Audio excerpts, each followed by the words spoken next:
Saya tuh mulai mengenal tuh dari apa ya?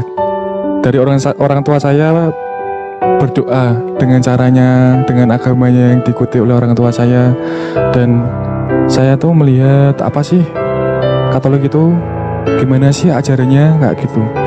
Nah dari situ saya tuh kayak penasaran gitu, itu pengen kayak mendalami. Jadi setiap orang tua saya berdoa, contohnya kalau sebelum makan berdoa, sebelum pergi berdoa, saya tuh selalu ya melihat, mengamati langsungan kok ada kayak tanda salib juga, itu lambang apa kayak gitu. Nah ada rasa nyaman tentang yang diajarkan tuh tentang sebuah kasih dan kasih seperti itu.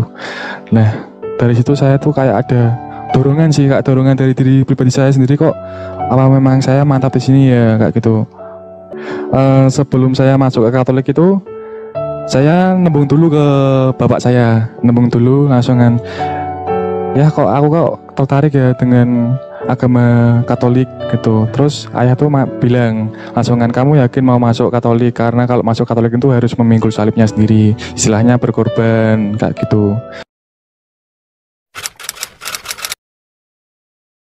Saya ambil contoh aja, kalau misalnya saya lagi makan, saya berani menggunakan tanda salib meskipun itu di tempat makanan umum sih. Kadang kan jarang-jarang kan orang Katolik kalau makan tuh cuma nunduk aja, kayak tidak menunjukkan kekatolikannya mereka. Bahwasanya itu saya tuh tidak takut, bahwasanya saya ikut arti memeluk agama yang saya percayai sekarang ini. Jadi ya yang pertama itu dari keluarga sendiri sih. Kan mayoritas Katolik kan keluarga besar dari sini, dari Semarang ini lah. Setelah itu saya tuh ada dorongan untuk memilih apa ya, menurut saya yang benar gitu loh, kayak ajaran yang itu tuh mungkin semua ajaran itu benar, tapi kan setiap orang mempunyai pilihan untuk kita lebih nyaman ke yang mana kayak gitu kan.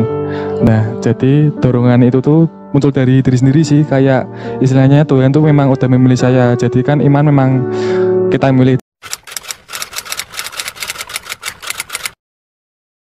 Kalau saya pribadi sih waktu itu ketakutan, tidak ada rasa takut sih, karena saya tuh mengandalkan Tuhan gitu. Jadi segala apa resiko, segala tantangan itu tuh saya hadapi, dan saya tuh tidak sendiri, bahwasanya Tuhan tuh ada di belakang saya. Tuhan Yesus tuh sebagai sahabat saya juga menganggap sebagai sahabat saya, sebagai orang tua saya, sebagai pemimpin saya, sebagai pendamping saya, seperti itu. Jadi dengan adanya Tuhan Yesus saya tidak pernah merasa takut, apalagi dengan apa ya, sebuah kegagalan kayak gitu. Saya tidak takut, bahwasanya saya tuh percaya bahwa Tuhan itu selalu ada, selalu hadir dan menuntun kita, dan maka apa yang kita inginkan itu pasti terperoleh gitu loh, kalau kita tuh selalu melayani Tuhan, selalu ikut serta aktif menggereja gitu, terus baik menebarkan kasih satu sama yang lain. Nah, intinya jangan takut, bahwasanya sebesar apapun masalah itu tuh Tuhan tuh masih apa ya, itu tuh memang masih batasan diri Anda masing-masing gitu loh. Jadi jangan takut bahwasanya kita menghadapi sebuah masalah, kita harus percaya bahwa Tuhan itu ada, dan kita pasti bisa memenangkan masalah itu dalam nama Tuhan Yesus, seperti itu. Dan semakin apa ya, aktif terutama dalam misa juga, terus lihat itu larangan gereja, terus 10 perintah Allah juga itu juga ditaati. Jadi itu hidup kita selama kita taat sama Tuhan tuh pasti segala apapun masalah ataupun resiko yang kita hadapi pasti akan selesai gitu. Romo, para suster, buder, ibu bapak, saudari-saudara, rekan-rekan muda, remaja, dan anak-anakku semua, kita memasuki minggu keempat bulan Kitab Suci Nasional. Tema yang diangkat kali ini adalah bangga menjadi orang Katolik. Silahkan saudari-saudara dan anak-anakku membaca dari Kisah Para Rasul bab 2 ayat 37 sampai dengan 47. Perikopa ini menggambarkan kehidupan gereja perdana yang bertumbuh bersama para rasul ketika itu. Mereka penuh sukacita menghayati iman Kristiani mereka. Mereka menghayati bagaimana rahmat baptisan telah menyatukan mereka dalam satu identitas, yakni sebagai saudara sebapa dengan Kristus, dan membangun persekutuan dalam cinta kasih.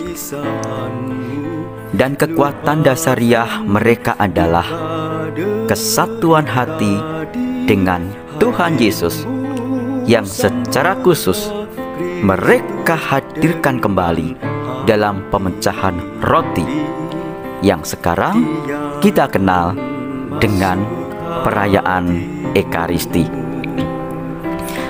Nah, saudari-saudara, kesaksian Bima, orang muda kita, merupakan satu di antara sekian banyak umat yang merasakan bahagia dan bangga dengan imannya.